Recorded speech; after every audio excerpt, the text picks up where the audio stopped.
it is starting to feel like fall here in Colorado, and we know that because the mountains are already seeing some snow. Yeah, first alert meteorologist Joe Rook ventured out west, and Joe, certainly didn't take you long to find snow. Not at all. We're at the Loveland ski area right now, and it's funny enough, we were just up on the Loveland Pass.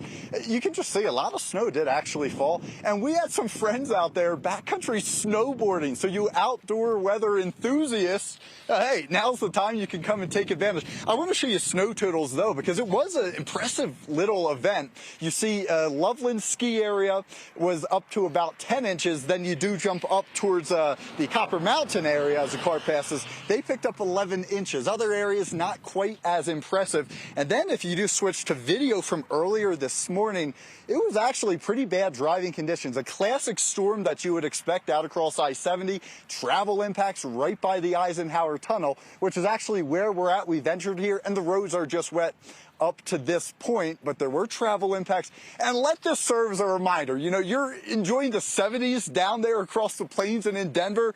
We had to break out our little snow equipment, a snow shovel in the car. You know, maybe it's time to start thinking about winterizing, guys, because we know in reality it's not long until all of this snow heads down towards lower elevation. So use this as an example. Come up here if you want the snow. Otherwise, begin to winterize your car, your house, whatever it may be.